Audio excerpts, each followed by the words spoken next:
guys, it's Ophelia The Witch. Hi. I'm with Greta. This is Greta. Her social media I'll put right here and below if you guys want to follow, but she's also a spiritual girly. She's a psychic, witch, tarot reader, so... Ophelia is the reason I have this job. Yes! Well, we kind of manifested each other. No, I'm sure. literally. Yeah.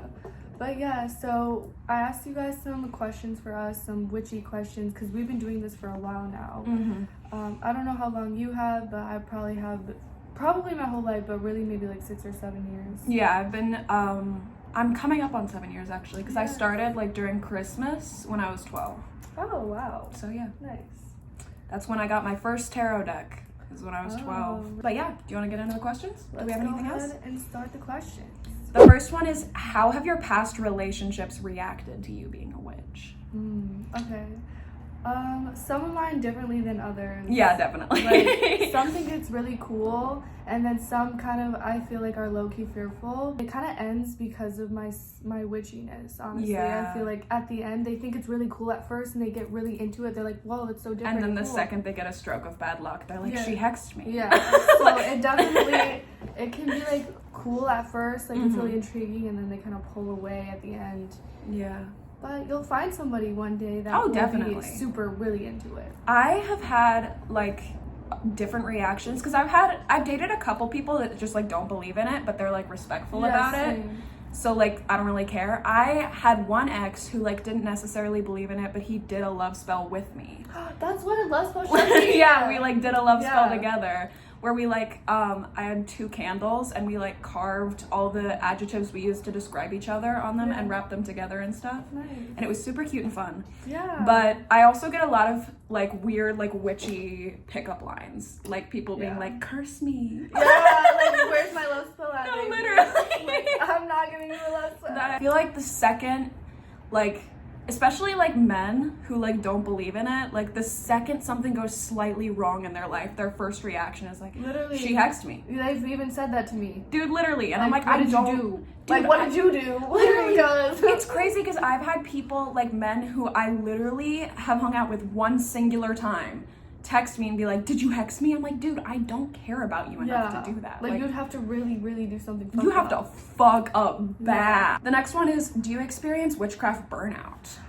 I feel like at first maybe, but now I know that it's not going anywhere. Like I used to be like, I have to do it all the time because I'm a witch, but you can do it for a month all the time and then you can do it the next month, like never. It doesn't go anywhere. So absolutely. I found a really good balance and I don't experience it anymore, but if you do it a lot, especially at the beginning, I feel like I did. Well, especially because there's so much, like, even like as a beginner, it feels like there's so much pressure to like be practicing all the time. Yeah. Whereas like I experience less burnout now, like you were saying, because I've kind of like found ways to like incorporate rituals and witchcraft into like my everyday existence. Yeah. Instead of having to do like huge spells. Exactly. Yeah. And so it still feels like I'm able to connect to my craft even when I don't have the energy to do a whole like huge when ritual. It's just like wearing an enchanted item or yeah, something, exactly. You know? Like even the tiny things like still count. They're still important. Yes. Find a good balance. And yeah. It's all about balance. I say that on my podcast every single week at least like 4 times. It is. To the point where it's like a drinking game on my podcast. Take a shot. Every time I say balance is key, I'm like, take a shot. Someone asked, do you have a coming out of the broom closet story? I fully just randomly came out and said I'm a witch. I wasn't even scared. I think I did it in high school, and then I think people in my high school would start they started sending me witch memes and stuff. Yeah, dude. I was known as like the local witch because like when I was in high school, like freshman year, I was like still very low key about my practice. But then over quarantine, which happened during like sophomore, like into junior year for me, I started doing readings professionally and like doing readings for people. And so then I kind of became known as like the local witch. So I don't know that I necessarily like came out and like said like I'm a witch. It kind of just like happened. Yeah. And then people, like people kind of just were like, oh yeah, that's what she does. That's the witch. Yep, that's the witch. My brother's friends refer to me as the witch instead of by my name. Oh my goodness, is the witch here? Literally. Like he'll be talking about, because he has 2 sisters, so he'll be talking about like my sister, and they'll be like the witch or the other one. That's some shit my brother would definitely do. He's 15. So someone asked, is your family supportive of your spiritual path and being a witch? Yeah, they are. They think it's cool. They don't really, they're starting to really understand that it's real, because at first they definitely were like, what the fuck are you A lot of people are, yeah. But my siblings and my mom does, and then my dad does too. I mean, I'm sure he thinks it's cool. I'm sure that he doesn't really understand. But like my grandma and stuff, I definitely don't talk about it with like my Christian-y family, because they're so Christian. But like my ultimate close family like thinks it's cool. And sometimes they'll be like, give me a money spell. Yeah, like, you know. That too. Yeah, I don't know. I like I said, I never really like, it took me years of like building my craft to actually start opening it like to like publicly, because I kept it like secret for so long. Like I just kept it like within my own like practice, because I started out with my craft in a very different place than I'm at now. Like I started off like being a Christian witch and like all this stuff, and like very focused on like different things that I'm focused on now. And so my craft has evolved a lot, but overall my parents are like pretty accepting about it. They get me little like witchy boxes for Christmas. It's super cute. And my dad will ask me for money spells sometimes, which I think is amazing. But it's funny though, because my brother is irrationally scared of literally everything about my witchcraft. To the point where like I'll have a crystal laying out, and if he like accidentally knocks it over, he's like, I'm gonna get cursed. The crystal's gonna curse me. And I'm like, no, you're good. It's okay. I promise. Like, if anything, it's gonna bless you. Boy. No, literally, he refuses to like touch my cards or like touch my crystals, because he's like, what if something bad happens? Yeah. Like, he gets so paranoid. But overall, they're good. Someone asked, do you have favorite paranormal experiences? A favorite? Yeah, I don't know. I don't know that favorite is the right word to describe it. I mean, this is weird, but I've been experiencing sleep paralysis since I was like 5. That's fucked up. I know. And I think I'm so weird about like, I'm like, everybody tells me about their dreams. It's just like, because I've been having such weird dream experiences at such a young age. Like, I remember dreams that I've had since I was 5. Yeah. Like, I've had dreams, I remember all of my dreams every time. So, definitely during my sleep is definitely the weirdest. Yeah. When I have some crazy things that I could literally make a whole video about just my dreams. So dream story time. It's weird because I don't really dream. Like, I don't remember. I remember maybe 3 dreams that I've had in my entire life. That's crazy. That's kind of good though, because you're more present in reality. Like, yeah. Sometimes I'll get like, I'm like, why was I doing that? It's weird, yeah. And you get deja vu. A lot. But my paranormal experiences were mostly when I was younger, and I don't really remember them, but it's funny because I used to say creepy ass shit to my parents. You were one of those kids? When I was a child. He's like literally. I was walking with my mom, and she like, I was like 5 or something. Like I was like young as fuck. And I was just like, sometimes I feel all the women who have come before me and all the women who are coming after me, watching over me and telling me what to do. Oh my gosh. And I'm like 5 years old. And that was a consistent theme throughout my childhood. What did your mom do? She just was like, okay. Greta's a little different. Okay. But that was like a consistent theme throughout my childhood. That's kind of cute. Like, I literally throughout like my entire childhood. And I was also one of those like insufferable kids who like, if you said you didn't believe in fairies, I would like smite you. Oh my god, I saw a fairy one time. Dude, when I was really young. It was on my lamp. She looked really angry. She was like, yeah, honestly, they have a little bit of a temper sometimes. Yeah. We love the fae, but they got some stuff going on. Someone asked how to become spiritual 24/7. So I've talked about this before, like spiritual, like it's like, you know, like for example, like a religion, like if you're Christian or Muslim, like it doesn't just go away when you're not praying. Oh, absolutely. Like it's always with you. Like you could be literally doing anything at all. It doesn't just go away. I actually used to wonder this when I first started. That's why I was like, I need to journal and I need to do this, and it's like it's not gonna go anywhere. Yeah, like, there's so much pressure, especially surrounding like beginners. Like you feel like you have to like be doing something all the time. But like a huge part of spirituality is finding balance and like not getting too caught up in it, because you still have to balance like reality. Yeah.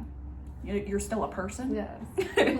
But being spiritual 24/7 is really just about like connecting to yourself, in my opinion. Yeah. Like being able to connect to yourself and the world around you. Yes. And like you know how you receive signs and stuff, like it's never gonna go anywhere. It's a part of your life. Intuition is also a really big thing. Developing your intuition will make you feel so much more like spiritually aligned. True.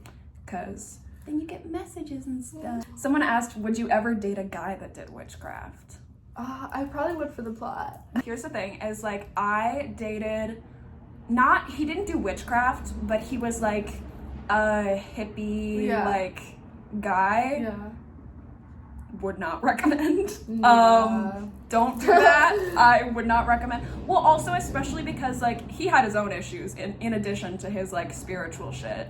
But like it was just like a whole thing. Yeah. So I don't know if I would repeat that experience. And also I've had like negative experiences with like male witchcraft practitioners. Yeah, they where I'm probably just like, do it. It's masculine energy, not feminine, so it's like kind of different. It's like a different energy, and also I feel like so many like male practitioners tend to be so like entitled about like the way that they are. They're like, I'm the best at everything. Yeah, they can probably turn a little demonic. And so it becomes a lot. Yeah. So I don't know if I would. I think it depends on their personality. You know, it depends on where they're at. Yeah, it depends on who the person actually like enlightened. You get the vibe. Yeah. But I did date this dude that would go to this weird dimension all the time. And he didn't practice witchcraft, but he like definitely went to a weird dimension like twice a day. Damn. Like religiously every day. So and it didn't work out. So yeah. You gotta have your own though and see for yourself. Yeah. Figure it out. Someone said favorite journal. I mean, there's a bunch of different types of journals that you can do, but my favorite journal is definitely like daily journaling. Just like literally diary form. I have like different journals for literally like everything. Like I have so many different like journals. Yeah. I love my gratitude journal. Yes. Because I use the same journal for manifestation and gratitude. That's because a good combo. I think they're so like important and like interlinked. And so like when I'm writing like my gratitude, I'll also throw some manifestations in there. I was like, I'm so grateful for this, even if it technically hasn't happened yet. Yeah. Because then it's like in that gratitude energy. Yes. That's a really good idea. Yeah. I don't know. I have one for like witchy like info, like a book of shadows type thing. And then I also have one for like shadow work, which for me, I do gratitude journaling in the morning and then shadow work at night. So yeah, that's what works the best for me, because I feel like if I'm doing shadow work first thing in the morning, then my entire day is just like you're tired as fuck. I'm just thinking about like, oh, I'm so traumatized like the entire day. That's why I have to take breaks from shadow work. Like, I'll do shadow work. And that's so valid. Like it can be so intense. It can be a lot. And it's like, you ever heard like you can't keep going back to something that hurt you? It's kind of like that. Once you like really, you have to like also move on. Move on. You know, it's about processing and then moving forward. It's not just the like staying in that. Someone said, what made you get into witchcraft? I mean, since I was little, like I always like collected seashells and feathers. I just didn't know what it was. I used to have like a table full of random seashells, which could kind of be an altar. So once I started realizing that there is real witches, like I think I met another witch or something, and like I was like, dude, I literally have never felt so understood. Like this is me. Yeah. You know? No, definitely. I got a tarot deck when I was 12, and instantly I became obsessed with it, and I went around like, it was at a family gathering, so I went around being like, can I read your tarot? Like already know how. No, literally. I was like doing like, and I did like at my middle school lunch table, I would like do tarot readings for like random ass people, and like it was a whole thing. But tarot is what got me into witchcraft. Because I was like researching, like I was so infatuated with tarot, and then I found like witchcraft content from there, especially like witchy like YouTubers and stuff like that. And so then I kind of like got more into it, and now here I am. I hope this answered some of your guys' questions, and if you have any more questions, you can comment them down below. I'll try to answer some in the comment section. But Greta and I also both do tarot readings, so if you guys ever want a reading or a spell or anything, you can message us.